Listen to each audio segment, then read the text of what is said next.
karon sulod sa Bantayan Parish Museum tungod kay dinhi sa mismo nga museum adunay importante kay nga bahandi nga dinhi ra gyud makita ni ining museum. Mao kini ang mga dibuho sa Stations of the Cross. So Trice, unsa may imong ikasulti bahin ni ining importante kay nga bahandi nga inyong nadiskubrihan dinhi sa Bantayan Parish Museum? Kining mga dibuho, no? Kani sila importante, kani sila 15 ni sila ka Mysteries of the Holy Rosary. Unya, siguro sa tanang mga parokya diri sa Sugbo, kita ra gyud naaani diri sa atong museum sa Bantayan. Kani sila naani sila sa 1887 inventory. These are more than 100 years old ang kaning mga paintings.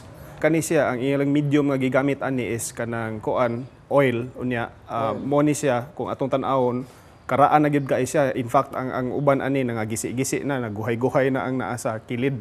Oil on canvas, no? Oh, oil on canvas. So ang likod ani niya ang material panapton gihapon. Oh. Unya if you notice ang iyang text gani nga gisuwat sa ubos sa kada mystery is still in Spanish. Like for example kani siya El Segundo Misterio Gozoso de la Visitación de Nuestra Señora a Suprema Santa Isabel. So tan-awa if you notice ang Santa Isabel kay mura na gay siya text message kay YBL na lang, no? So which means nga this is the second joyful mystery, which is the visitation of the Virgin Mary to her cousin Saint Elizabeth. Ang imong tanaw niini lokal ni nga painting or gi-order sa Manila or unsa man na? Kita wala na gyud ta kahibaw ani kung kinsa gyud kahi nagbuhat ani, but most likely wala siguro ni siya gi-paint diri sa Bantayan. Ang ato ra man gong nahibaw-an base sa 1887 inventory nga naagid ni siya 1887 siya naabot diri sa naabot diri sa parokya. Makita nato ang dokumento di ato siyang makita ang inventory na ana siya karon sa atong archivo de la parokya. Siguro ato siyang pwede tan-aw nato siya unya. So pila ni 15 ni kabuok. Kano sa ni last nabutang dito sa sud sa simbahan? Last ni siya gigamit mga 1980s na, but sukad adto gisud na lang siya sa kanang kuan mga parador ba kay nangagisi naman siya. So remarkable kay ni basig retouch ni kanunay kay wa man mo fade. Actually wala gid ni siya gi-retouch niya, ang ato lang gid ani gipanalipdan lang ni nato siya, gisud lang gid nato siya sa kanang mga kahon diri kay aron dili siya mabasa. In fact gani karon nga gibutang diri siya sa museum may pagkaumog gani siya, which is actually dili maayo. So naay plano nga i-display ni eventually i-conserve. Yeah, naatay plano ana, but as of the moment wala pa mangud tay resources sa atong museum. So for the meantime ato lang sa nang gikuan giset aside, pero hopefully kung naay mga donors ato na ning mapa-conserve siguro.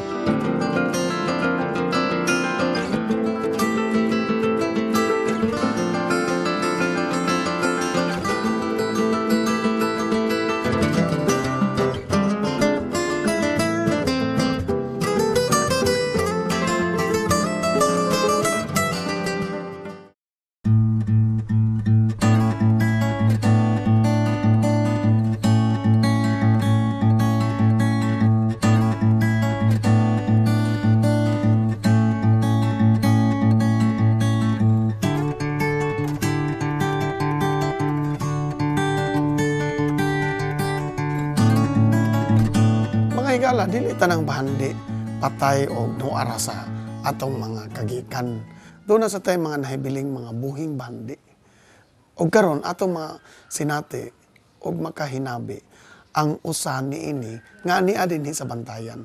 Si Maning Tinga, anak ni siya ni Antonio Tinga nga sa una mo'y tigbuhat sa mga pasos. O ang kining abilidad iyang napasa sa iyang anak. So Manong Maning, pila na magkakatuig kulit? Pagkamatay niya, bali, ako dahil nakasunod ani sa iyang trabaho. Pila imong panuigon? Mga 22 siguro ko atong higayuna. Before ana, wag ka mo kulit? Wala pa, tabang-tabang lang ko niya, mga retouch lang, usa ka ng mga pintal-pintal lang sa. Pero kulit, wala gid ko magagi pag kulit. Unya, iyang mga trabaho, mao nang ubang mga pasos nga, gamiton kada, unsa ni, Biyernes Santo. Huwebes o Biyernes. Huwebes o Biyernes Santo sa Holy Week. Bantayan. Na ba siya natrabahong uban? Gawa sa... Naadaghan to siya na trabaho sa ubang dapit. Ang uban sa naduna na gani siya na kuan sa gawas. Ang uban nanda sa gawas na patrabaho. Ikaw nasa kay mga natrabaho din? Nana ko'y paso sa nga na trabaho napuno din sa Bantayan. Kanang kang Mr. Desamparado, Fifth Station kanang Simon Helps Carry the Cross. So, kahoy gina solid? Oo, magyapon, santol. Kini karon imong gitrabaho, mga Stations of the Cross Oh, gyapon. Station of the Cross ni siya. Ibitay ni sa usa ka kapilya. Oo, para sa kapilya ni. Dinhi sa bantayan ra po. Oo, sa bantayan na. So kada usa ani pilay balor. Mga 3-5 ang buok ani ako pangayo. Kompleto siya. Inig-deliver nimo limpyo, Oh, naitay limpyo color, na. kompleto siya. Unsay material gamit ani? Santol ni nga kahoy. Mausa na nga material gamit sa imong Oo, aban. mao sad na amo gigamit aning mga paso. Nganong santol man? Dugay makuha ng santol kanang dili siya anayon, Kini kanang Santo Rosario ni siya. Santo Rosario. Oo. So apil ang iyang Base base no, iyang kuan unya na siya gunitan nga bata o kanang Kristo bata. Kristo.